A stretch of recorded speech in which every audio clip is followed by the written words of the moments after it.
Hi, everybody. It's Victoria Falconer here. And Richard Carroll. We are, of course, the co-artistic directors of The Haze. And we're here to talk about our 2026 season. Let's go. Let's deep dive into the 2026 season. We should. Basically, every show in the season is a comedy.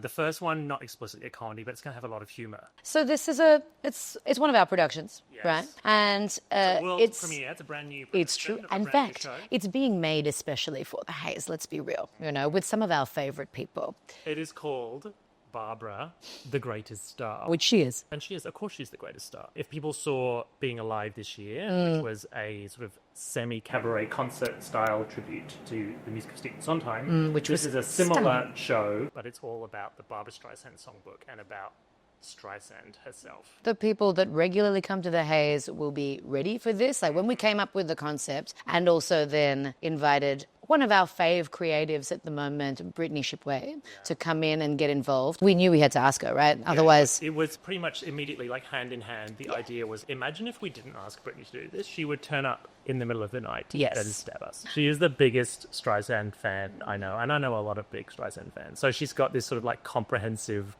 familiarity with Streisand's catalogue, this love and respect and enthusiasm for her as an artist and a trailblazer and, of course, a vocalist.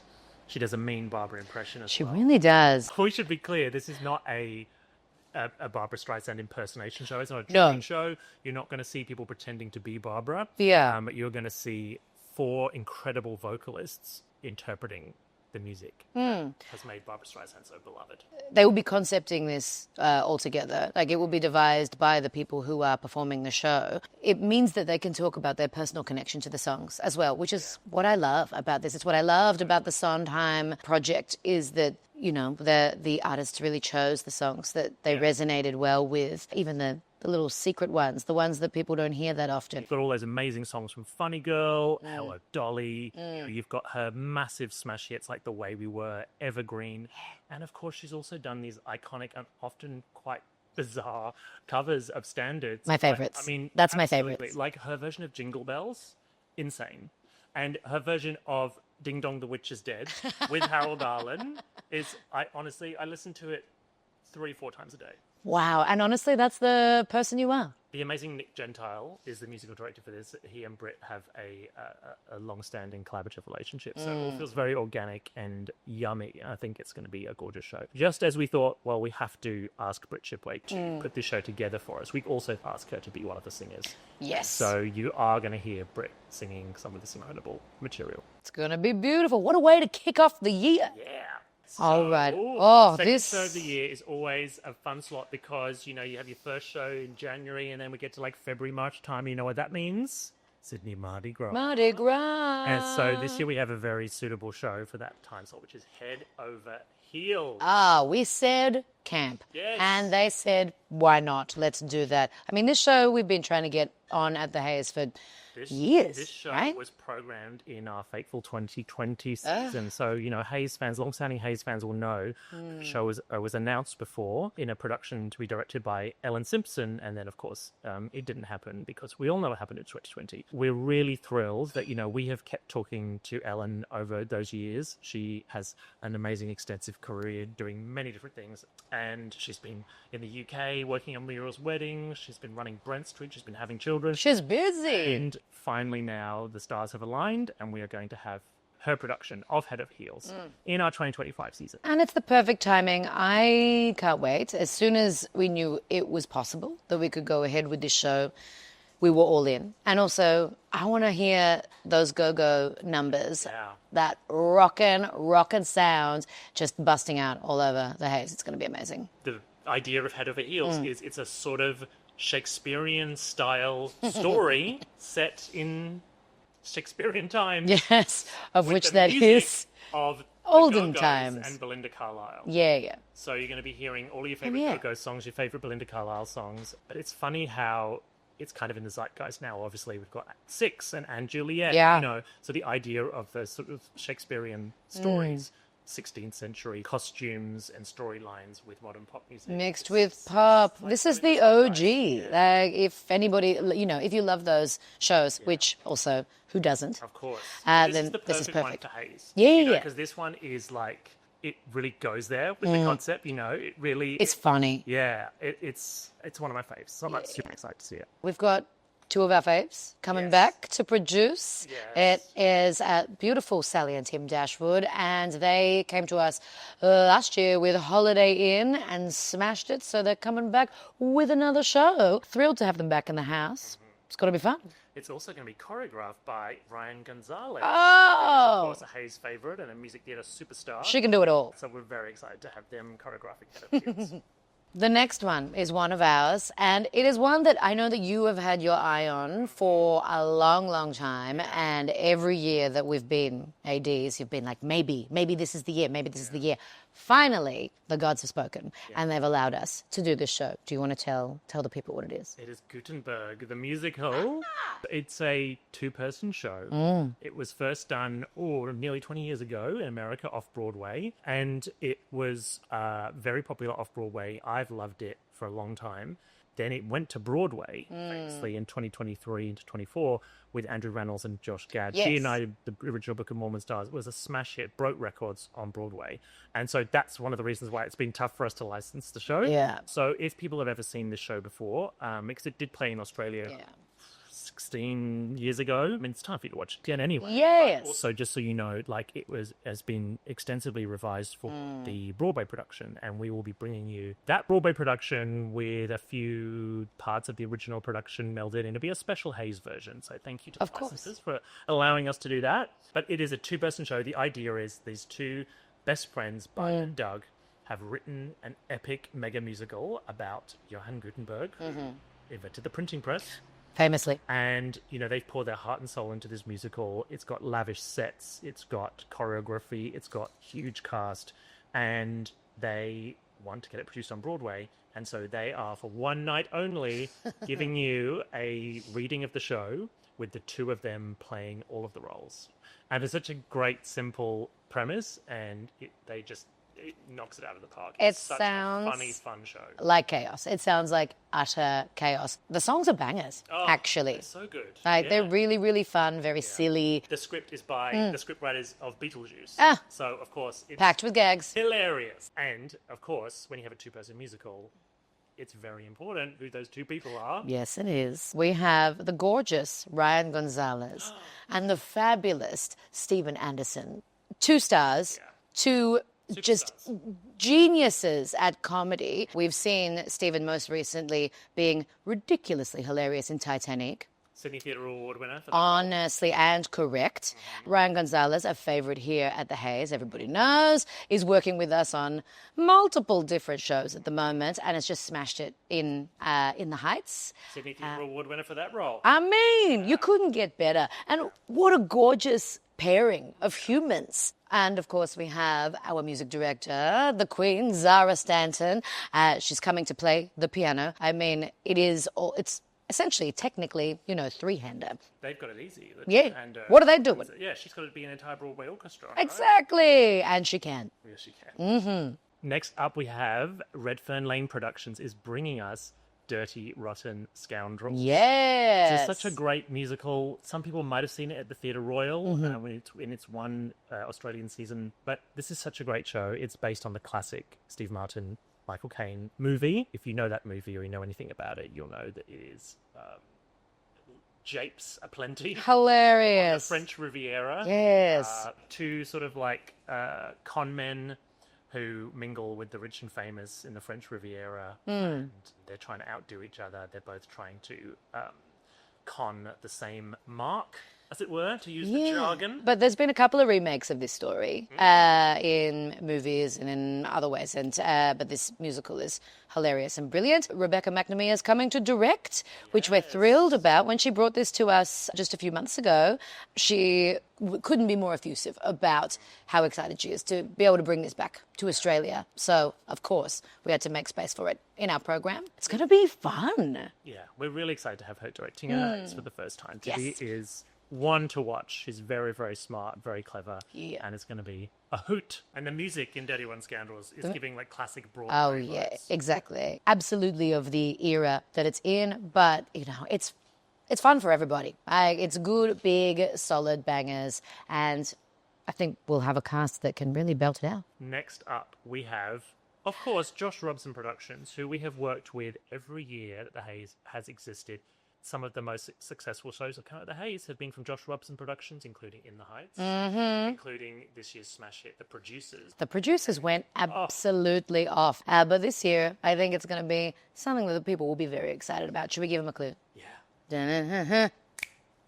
Josh is reuniting with the team that made The Producers. That is director Julia Robertson and choreographer Shannon Burns. Fabulous. On a brand new Hays production of The Addams Family. Addams Family is so, this is such a popular musical. And, like so many people may have either been in it themselves or seen it. And of course, the Addams Family is such a beloved cultural concept, yes. cultural idea. You watched it on a rainy day on a Sunday, the black and white version, the new version. This is definitely an exciting time. The goths are ready. Yeah, a particular Hays production, of a musical that is one of the most popular musicals at all that is licensed around the world. Which is wild, that. As it is the most licensed show for schools or amateur productions or wherever, all of those things. So that's something that people often love. I know it's something people love about Calamity Jane. Yes. A lot of people come to see Calamity Jane who had been in it themselves. You know the songs. Yeah. And so I think it's exciting to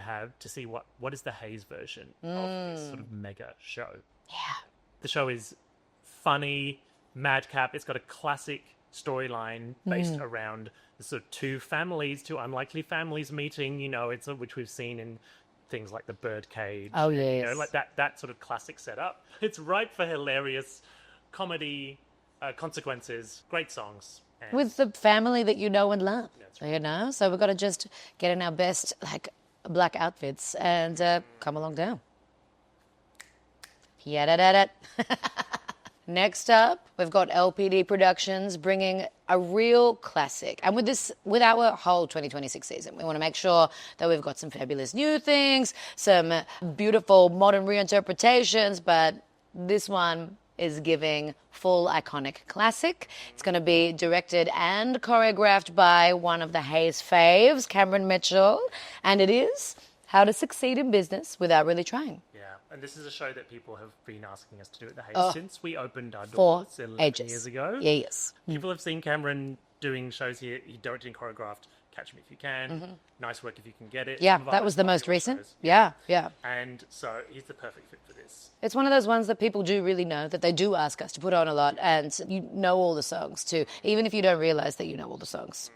You'll be singing and dancing in the aisles, and also if Cameron's on directing and on choreographing, there will be dancing in the aisles, probably. Yes. Yeah. This is a classic star vehicle as well. It's been done by Matthew Broderick on Broadway. Incredible. Daniel Radcliffe on Broadway. Incredible. Who's it going to be? It'll be exciting to announce who the star is going to be at a later date. Yeah, stay tuned. Set in the world of early 1960s office politics. It's giving a bit of Mad Men. And it's, again, very funny. And they're re-looking at it. Yeah, it's through a modern lens. It's we want to see what's the Hays version of this show. Yeah. That Cameron's really excited. I think that's why people want it to be on in our season, because particularly to see what a Hays version is going to be. Yeah. We'll give it to them. Yeah. This next one I'm particularly excited about. It is giving incredibly camp, incredibly hilarious, and very cutting edge. It is going to be produced by a first-time producer, Hays' own beloved human who has been around and about the team for a long time. The production company is Cheers Productions, so keep an eye out. The production is We Are the Tigers. And this is a cult musical from America. Cheerleader. Slasher. Comedy, hilarious, dark, weird, funny. If you like, obviously Heathers is a vibe. Or if you like Heathers, if you like Ride the Cyclone. But I'm a cheerleader. Zombie, Yep. Like all of those, it's very much in the vein of those shows. Yes, It's a really good time. It's a dark comedy. It follows a group of teens through... Actually, I can't even continue to talk about that because otherwise it will reveal what the plot is. There is murderous intent going on, and who knows? Who knows who? We don't know who done it. Hopefully we'll find out. Only one way to find out. True. I'm ready to see some cheer moves. Yeah. Have you got your cheer moves ready? I know them already, but That's fortunately I was passed over for the role of director-choreographer. Can't believe it. In favour of the incredible Chiara Assetta, who people won't know from choreographing Zombie. Yes. And also... Sydney Theatre Award winner. Correct. PS. Yes. Also, Women on the Verge of a Nervous Breakdown. Tell us a bit about the music of this show. This is beautiful pop rock fun. Like, it is giving big fat guitars. It is giving rock and bass lines. Like, it's camp, but it's going all out. Yeah. And there is some good, big, belty rock moments. I hope you've been practicing those top notes as well, because we're going to sing along. Yeah. Actually, we might be banned from the theatre if we do that. And we wrap up the year with... Can't believe it! Big new musical and of the year. We have had this in the works for quite a few years now. It is, of course, the beautiful reimagining of Treasure Island, which is called Silver Tongue. Yeah, this is such an amazing show. Hayes has been developing it with the writers, the composer Alex Steadman and the writers Jacob Parker and Miranda Middleton. We've been developing it for about 5 years. Yeah. And that's one of the best things about our incredible development program. You know, we are a tiny little theatre. As people know, we don't have a lot of resources. One of the things we put our most resources into is our development program. And so to be able to support this show through those years. And it's paid off. Like, it's paid off so much in the past. I mean, from Far Lap to Zombie to Dubbo Championship Wrestling, like so many hard hitters in each of our seasons. And Silver Tongue is going to be the one for 2026. Yeah, and Silver Tongue, people may have seen a little preview at the Festival of New Work. Last year, a presentation, and this year, another presentation. Yes. People have seen how it's coming along, and they've been pestering us to Gagging. Even after the showing last Festival of New Work, people were literally pulling us aside, being like, if this isn't programmed next year, something has gone wrong. So we're really particularly excited about this because I'm directing it. Musical director. I am music directing it. It's thrilled, which is obviously, I would never say no to this, not only because I love Alex's compositions, they are incredible bangers, I've had them in my head since day one, but also because it's an actor muso show, and you know how much we love an actor muso show. Yeah. There's going to be accordions. People. There's going to be... It's pirates. It's a pirate show. Yes. So, like... Yeah. So it's all my favourite instruments. It is a reimagining of Treasure Island. It's a female Long John Silver called Silver Tongue. She's here to put the story right. You know, she's here to... Rewrite the books. Everything you've heard is inaccurate, and she's going to tell you how it really went down. Yeah. She's going to be played by the inimitable Billy Palin, who we adore. Audiences would have seen her as literal Jesus in Godspell. Not literal. Not literal Jesus, that's true. But, you know, allegorical Jesus. Oh, yes. And in Pirates of Penzance, most recently, and a number of other Hayes shows as well. And in the titular role, she's going to be sassy, beautiful, and the voice. Yeah, she's incredible. Yeah, she's someone who's that funny and that sort of like charming, great, and that kind of humour, and then also can sing like that. It's incredible. Yeah, it's giving talent. It's giving big talent. Yeah, it takes that story that you know and love, that adventure story. It keeps the adventure and the excitement. It adds a lot of sort of like knockabout humour and a bit of a meta vibe, and it really becomes a story about like finding your own identity, telling your own story, and I think people are gonna love it. Yeah, and it's about like family and finding your people as well, you know, like growing up, trying to work out who your people are, and what better way to find out who your people are than getting on a boat and looking for some treasure. Yeah, and it's such a great idea for a musical like Treasure Island, because of course you've got a character, Jim, who, you know, is a character, young character, who feels like he doesn't really fit in the world, and joins this ship and goes off to search for adventure and like discover who they really are. And it's like, I don't know, one made this a musical before. Yeah, lucky they didn't. I know. Yeah. It's good for us. Yeah. The music in the show is out of this world. I am obviously thrilled that it's all actor musos, because I get to make them do all of the things all at once. And Alec and I have worked together so often, first meeting on once. Yes. There's really a trend here, isn't there? You know, they are so at home in that kind of folksy, down-home kind of music. They love it. But also it comes with a level of sophistication that comes from being just an incredible musician. So all of the ideas, the musical ideas in these songs for Silver Tongue, they have this sense of you already knowing them, like they're already in your body, but then with just a little layer of magic over the top, which is what we're going to make together. I mean, you're going to get beautiful strings, gorgeous harmonies, epic sweeping numbers that feel ridiculously expansive, but also have a little bit of a pop element to them as well. So it's a very modern musical, but it's also very true to its sort of authentic folky self. The songs are honestly, like, they're thrilling. They really are, and it's a Good writing. Yeah, it's such good writing, and there's no great musical without great music. And so when we have put these songs in front of people before presentations, you can feel the vibe in the room and the way people respond. Like, oh, this is a seriously exciting, seriously like major new musical. So we're really excited to share it with people. Yeah, get in on the ground level. We have 2 neglected musicals this year, which is fab, and these are so beloved by everybody that comes to the Hays. You know, a chance to get to see a musical that you wouldn't normally get to see because they are neglected. It's in the name.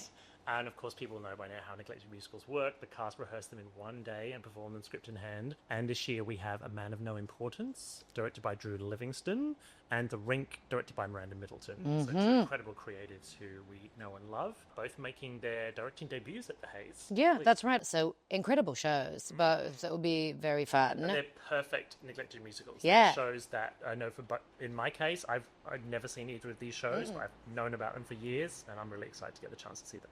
This year's Winter Cabaret season, I have to say, went off. The people loved it. I was thrilled. We had so many incredible shows. So, of course, we're going to bring it back again and program with a whole bunch of incredible new cabaret stars for the people to discover and enjoy. There is going to be 2 weeks of shows where there are, usually 2 shows a night. A lot to choose from, or just come to the theatre every night. Yeah, I would. I honestly would. One of our headliners is the one that I'm the most excited about, not just because I'm working on it, but also because of that. It is a cabaret theatrical reimagining of the Grey Garden story. Like, you know this story, yes?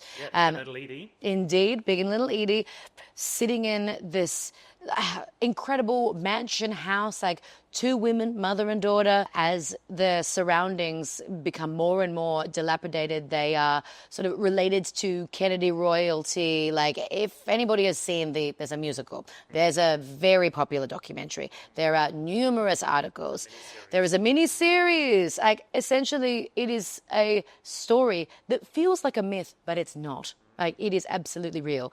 The people just get obsessed by it. I have been talking to our fabulous director, my co-collaborator, Dino Dimitriadis, and we have been talking about this story, and they've been talking about this story for quite some time. So to be able to explore it in a theatrical cabaret kind of way is very exciting. It's going to be sort of exploring the story in a way that hasn't been done before. And it is helmed by 2 incredible talents, the iconic Paul Capsis and the fabulous Adam Noviello. So one very beautiful, established, we know, actor, and one amazing performer who I've just worked with in Hedwig as Yitzhak and has been seen in Jesus Christ Superstar and numerous musicals, has their own like pop star career going on. They're doing everything. But bringing these 2 energies together, that's going to be something that you don't want to miss. Yeah, this is show to be premiered in 2026 at Adelaide Cabaret Festival, indeed. at Malthouse, and here in Sydney at the Hays. So we're really excited to premiere that one. The show is called House of Rot, and that tells you everything, really. We'll also be having, once again, a joint cabaret commission between the Hays and Adelaide Cabaret Festival. So watch out for the announcement of who will be receiving that in 2026. Having their show premiered in our winter cabaret season. Yeah, we love working with those people. They are great. And our incoming AD, Ruben K, has a great eye. And we share a lot of, we have a very similar taste in things. So we'll see who it's going to be very soon.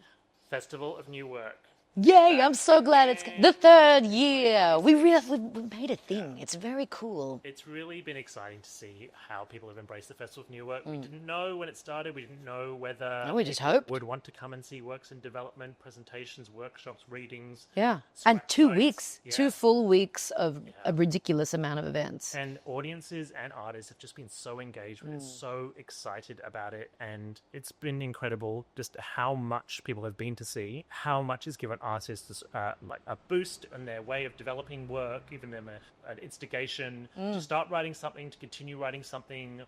It's been really, really thrilling. And so we're bringing it back in 2026, and there will be a whole bunch of more new works. New people, new works, and it really feels like a coming together of that creative community and then everybody who loves to engage in that kind of work. Also, you get to see like little sneak peeks of the shows that we'll be developing and will eventually end up on stage, just like Silvertongue, just like File Lab. Being able to give creatives a hub to just hang out, be together, like, you know, writing a musical, I think, can be, or any sort of, you know, work like that, a cabaret piece, whatever it is, it can be a little isolating when it's just you or maybe 2 or 3 of you just working together. So to be able to come in and see what everybody else is working on, it creates a really particular kind of energy in here, you know? The foyer goes off. Oh, yeah. The people love it. We'll put that in your diaries, but we'll reveal more later. August 2026. That's right. And we have a whole bunch of special events throughout 2026. Yeah, a whole bunch who have been in residency with us for quite a few years now, which is it's lovely to have those relationships being built. We have Days at the Haze coming back again, thanks to glorious Blake Appelquist and support from Global Creatures and Michael Castle. Indeed. This sells out within record time every year. It's a very special event, and get on it. If the people want to come, they've got to get on it. Yeah. And we have Homegrown, of course. Yes. We're thrilled to be the Sydney home for Homegrown for the past couple of years. These nights are always popular. Again, a really amazing way for people to see works in development, to hear songs that have never been heard in public before, and it always has an incredible lineup of writers, incredible lineup of singers. Yeah, the creators, Nick and Ben, are so dedicated to new work. It's gorgeous to be able to share the interest that the Haze has with Homegrown, like, to be able to feel that same kind of dedication to putting this work up on stage, and you can feel their enthusiasm for it and the need and the hunger also for all of the cast and for the writers and the composers to just get their work out in front of people, in front of a willing audience, and that excitement really is there in the room. So if you haven't been to a Homegrown, come check it out. And of course, Musical Bang Bang. Yay! The improvised musical night. I love it so much. Now it's been, 2 years that it's been in residence here after its sort of illustrious season over at the Old Fitz for ages and ages and pop-ups everywhere. Well, it came from Bang Bang Rodeo at the Old Fitz, which was an improv night, and then they started Musical Bang Bang, which was taking it up at least one more level. Quite a few notches. So, by improvising musicals. And it's incredible. It's incredible to watch because, you know, it seems like it would be possible, and these amazing performers and musicians do it off the top of their heads. It's incredible to be part of it, I must say. Like, I'm generally, sitting at the keys and all of the other instruments, along with Jared on all of the drums and the things, and the two of us making, music for these incredible people who are then just pulling these incredible storylines out of their heads just with a few little prompts from the audience. It feels like everybody's making something together. It's some wild magic that I actually haven't really experienced in any other kind of performance. Yeah.